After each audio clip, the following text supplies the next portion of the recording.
Hi there, folks. We're glad you found us. Go ahead and settle in down front. Grab a notebook, grab a pen or a pencil in order to make some notes with that. I can find my pen for just a moment. But you need to settle in because this review of 2022 is going to be a bunch of fun. Here's what we're doing on this class review.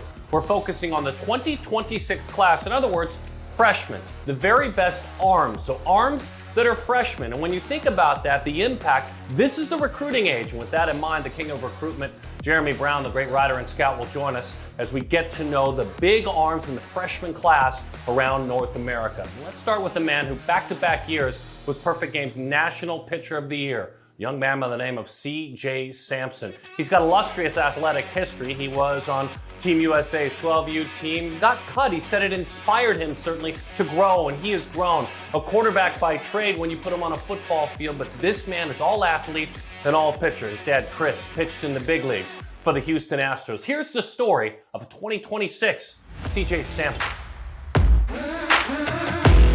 My name is CJ Sampson. I'm from Tomball, Texas. I'm in class of 2026. Having fun is a big part of my game.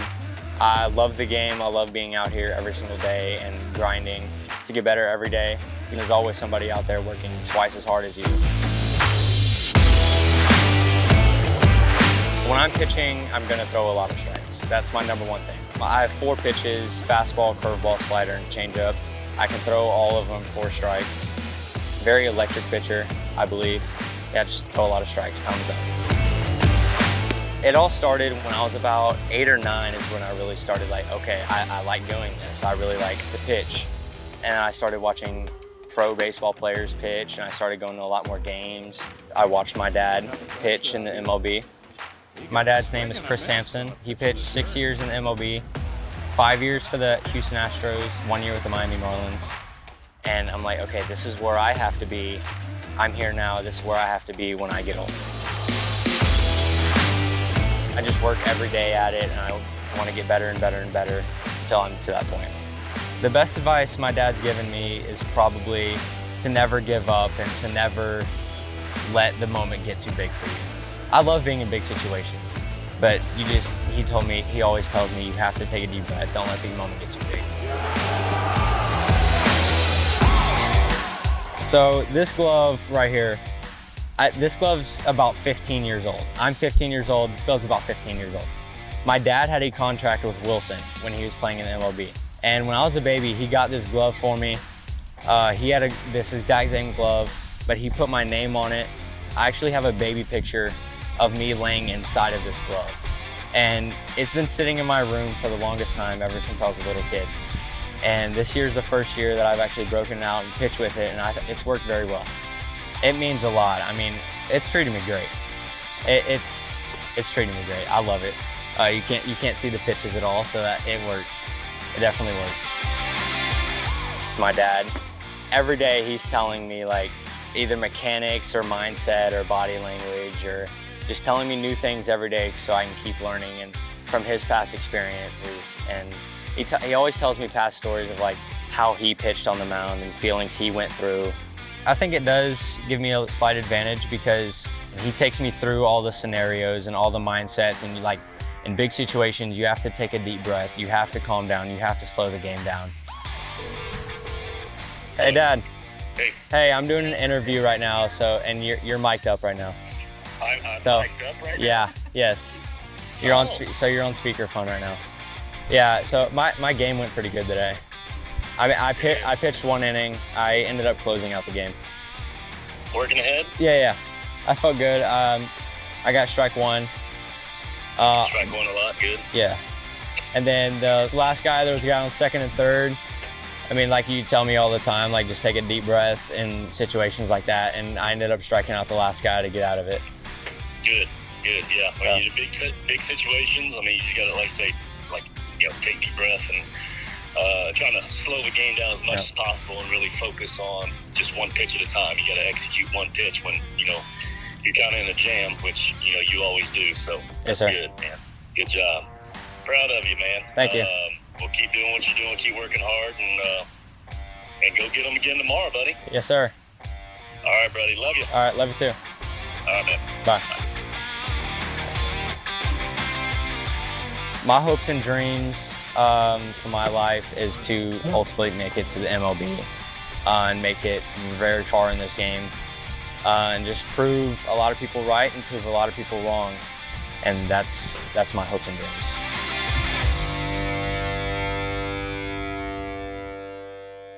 Yeah, it had to be a lot of fun for him and his dad to watch the Astros and Dusty Baker win the World Series this year. We'll see where he's headed, and for more perspective on that, we bring in the great writer and scout, the director of all things 13 and 14U Festival, Jeremy Brown, as he joins us now. Hey, happy holidays. Thanks for hanging out with us, man. We're about to learn from you.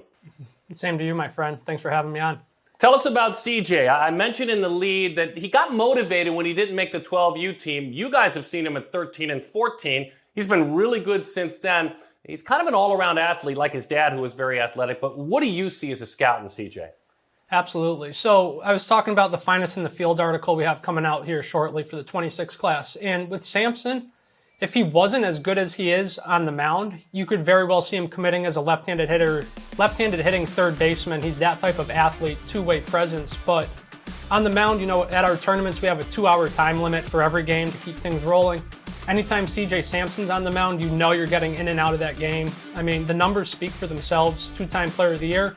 This past year, through 66 and 1/3 innings, struck out 104 and walked only 4. Like, that's just not even video game numbers, because video game numbers, you're going to have your faults here and there. But CJ Sampson, up to 86 miles per hour, can literally put the ball in a Dixie cup wherever he wants to around the strike zone. Knows how to sequence, so that probably comes from dad, the finer nuances of pitching.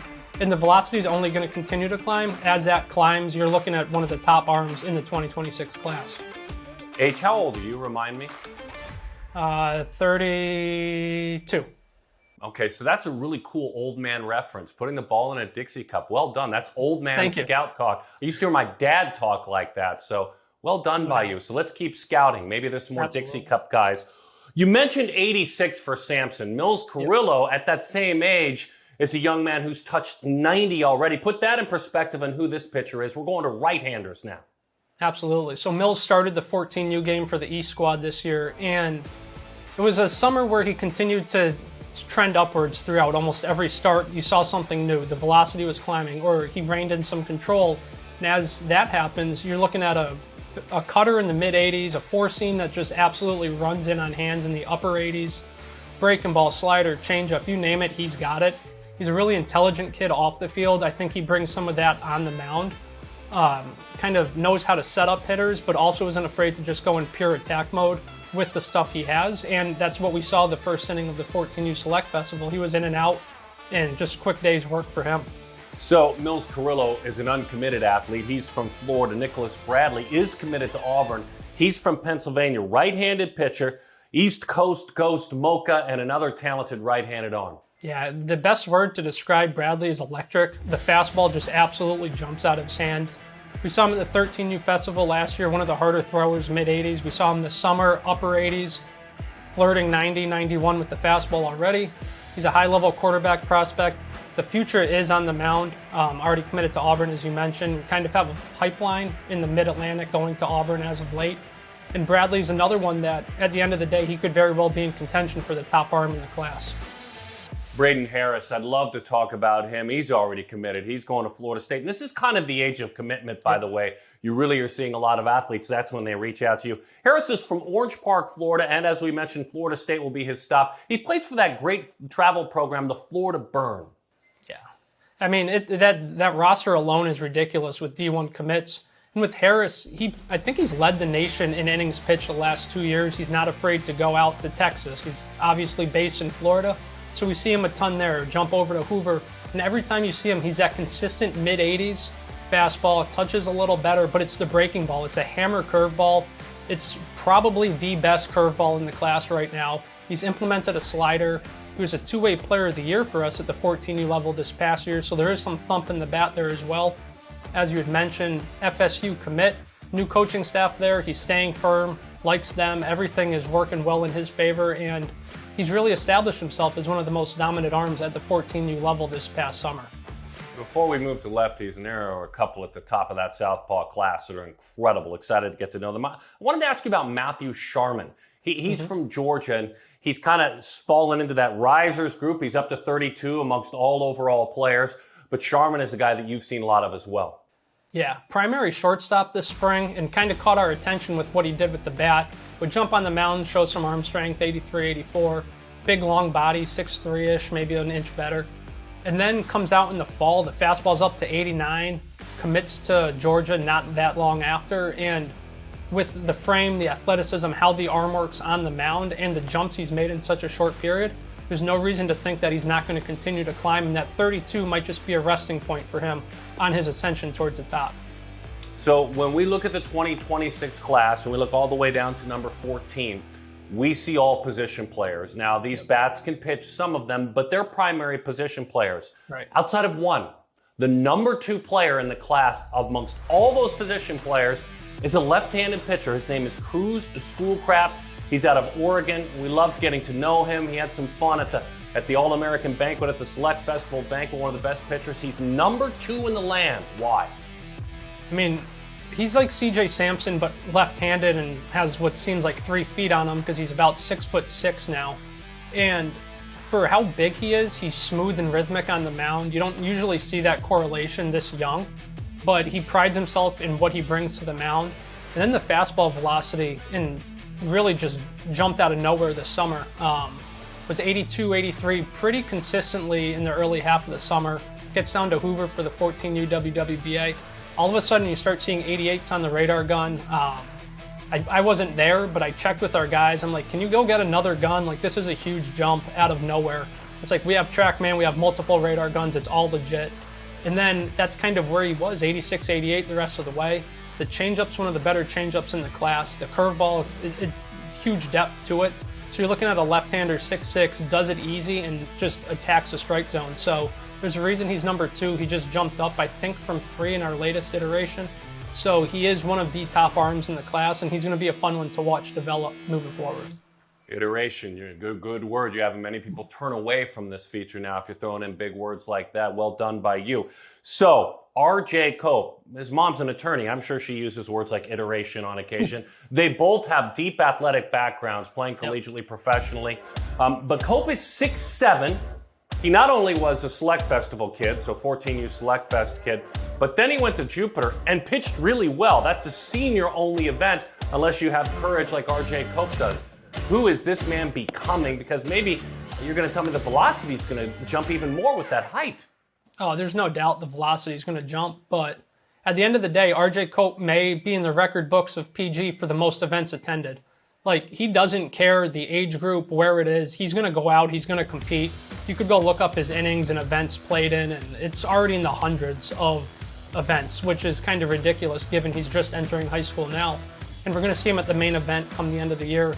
Like you mentioned, that velocity, it's a higher slot and it's straight downhill, 6'7". He's been up to 87, 88, I believe.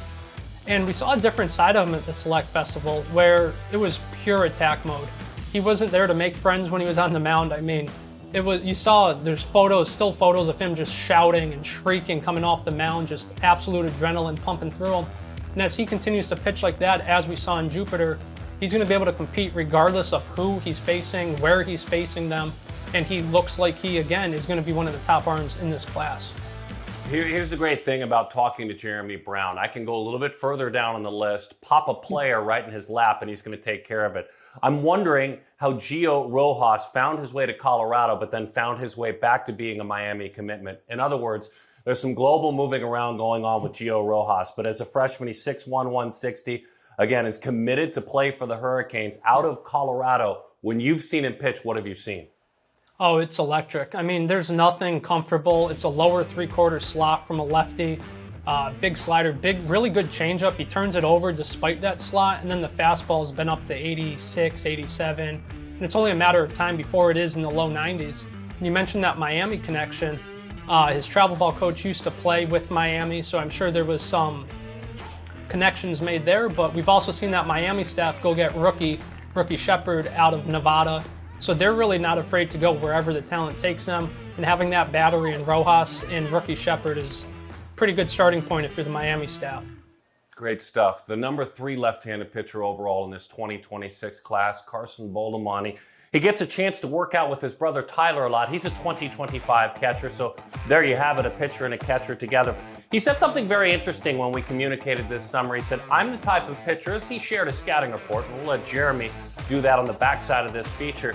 He said, I can win without my best stuff. And to hear someone who's a 2026 say that's outstanding growth and development with a lot more to come. His parents are Britt and Brittany, two great names. Here's the story of left-handed pitcher Carson Bolemon. I love the control of just running out there and you're on the mound, you know, everyone's looking at you and you're kind of the driver. I love that.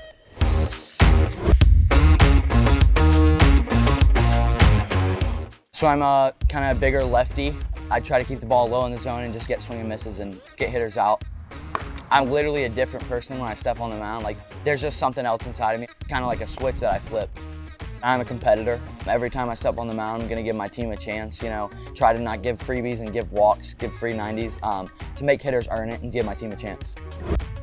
Britt Bolemon, he's my dad. I mean, he's a big influence on me. If I don't do good, he's looking for something that I can improve on. So he's not just yelling at me for no reason, like, you didn't do good and stuff like that. He like tells me like what I did wrong so that I can get better. After bad games, I like being in the car with him. The best advice my dad's given me, just be calm, relax, just have confidence in every pitch because you put in the work. If I throw 2 balls, I'll step off the rubber, look at the scoreboard, and I look at the home and the O, and I stare at it for like 3 seconds, take a deep breath, and then I do 2 taps on the rubber. I'm a little goofy, I like it. Westbrook has a shutout and a win. He goes the distance and the Cardinals hold on. Jake Westbrook, he's my second cousin, so he's my dad's cousin. We do like a Thanksgiving like golf tournament, and right after that, we all go to his house. Other than my pitching coach, he's the one who kind of taught me my grip and everything, and you know, how to really pitch to a hitter, you know, and like throw a curveball or throw a fastball in a certain count. They're trying to get them out. He's been a big help in that. Slider, I try to throw back foot to kind of get swing and misses. Curveball, try to drop in for a strike, and if I'm 0-2, I try to keep it down to get a swing and miss.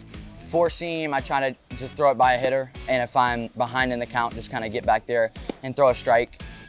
2-seam, I usually throw to righties because it tails away and try to get swing and misses. I'm consistent, and I feel like I can get guys out consistently. You know, Lord willing, I hope I can stay on the mound and do the best I can and just continue to get better. Obviously, velo's always a thing. There's always that wall you want to get past. But at the end of the day, I don't really think it matters how hard you throw if you're still getting hitters out, because that's going to get you a long way. By the way, his sister Landry is 9 years old, heading into double digits, and an incredible tennis player and basketball player as well. H, you saw him pitch. Carson obviously did a great job in conversations with us. And you watched that feature. What do you think? Yeah, I mean, him saying that he can compete with his best stuff or without. I mean, I've seen both ends of the spectrum for him. And when he's on, there's not many better pitchers in the country, regardless of age. Because he is going to go out there kind of like Kruz Schoolcraft, where he has a plan and he has the ability to execute it. He can put the fastball east, west, north, south, wherever he wants, while landing the breaking ball. And like others that we've mentioned, the changeup really is a difference maker for him. He tunnels it really well, so hitters read fastball out of the hand, but it's got that differential in speed, so they're out front, and then that 86 plays up even more out of his hand. So the fastball right now is kind of like CJ Sampson, where it's not going to jump huge off the page just yet, but the key word there is just yet, because it is coming, and when it comes, it's going to come fast. Full transparency, we asked Jeremy Brown to share some of his surprises or risers or ones to watch. He shared the names, so I'll lead him to them, but I can't wait to learn why they made your list. John Robbins.